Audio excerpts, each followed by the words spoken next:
aid. But they say, but the Qur'an say that you fight even the people of the book until they pay the poll tax, Jyzia, while they are subdued, and some even people say humiliated. You get a number of errors here. First, what is the historical context? Does it say that Muslims are obligated to fight all people of the book in the world until they come under the rule of Islam and they pay the poll tax and be humiliated or subdued? The historical context is well known, and that's totally ignored by people who write about these issues. The historical context is that Islam was in great danger, and the Muslim community, the budding, the nascent community, was in great danger, both from within the hypocrites, as well as elements that were hostile to Muslims, even in the Arabian Peninsula. Some of the tribes in Medina that betrayed Muslims and cooperated with the enemies at the time of war, which we call today high treason, and harassed Muslims and undermined their religion by all means they can. The tribes in the northern part of Arabia, because of their proximity to Byzantine Empire, some of them were accepted Christianity, especially the Ghassanites or Ghassasna. And these people showed a great deal of aggressiveness and antagonism towards Muslims, to the point that they committed an act that is regarded today as an act of war. They killed the messenger sent by Prophet Muhammad, peace be upon him, to peacefully invite them to Islam. So when the ayah and the surah is dealing, and again it's surah 9, in that context of enmity, the Byzantines who gathered a huge army in Tabuk, which is now in the northern part of Saudi Arabia, to whip or to remove Islam totally from existence.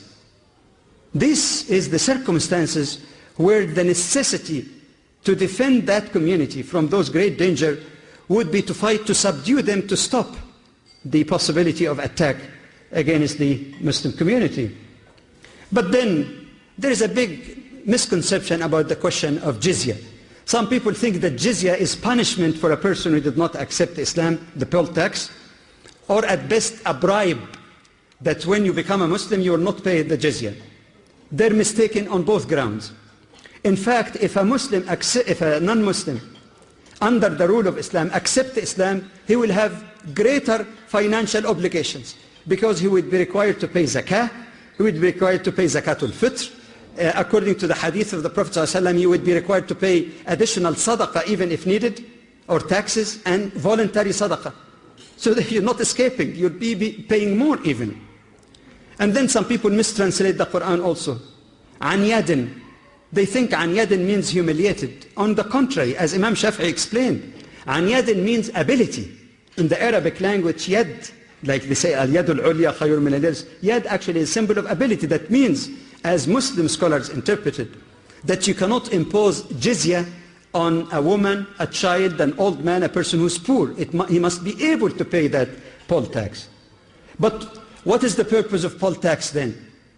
In Islamic law, all citizens, Muslims and non-Muslims alike, are entitled to state services, to social security, and they're not obligated to serve in the Muslim army, obligated, because it might contradict their feeling, because there is a religious connotation.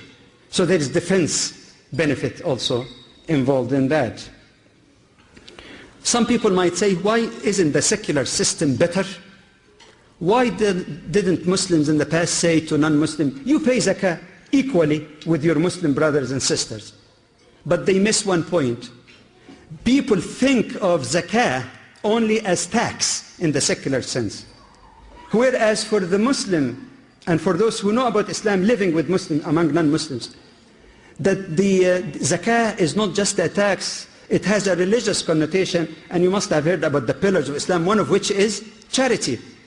Actually, it is more respect of the religious sensitivities to say, don't pay zakah, which is religious, pay the equivalent, pay jizya. And by the way, some scholars like Dr. Abdul Karim Zaidan, in an excellent book about the rights of non-Muslims under Islamic State, he made it clear that this is not a religious duty on Muslims to have jizya. If, in the judgment of an Islamic government, they want to apply another system, it is not really a must. And then finally, the biggest misunderstanding, وَهُمْ صَاغِرُونَ.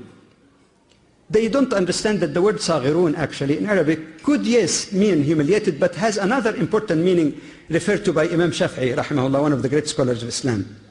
صاغرون here means accepting the authority of the Islamic State. But let me ask you that question. When you make your tax return before April 1st, and when you pay tax to the Canadian government, you have the same sagar. You're admitting the authority of Canadian government to impose tax on you, don't you? The same thing, صاغرون, that means accepting the legitimacy of the Islamic government under whose protection they are living.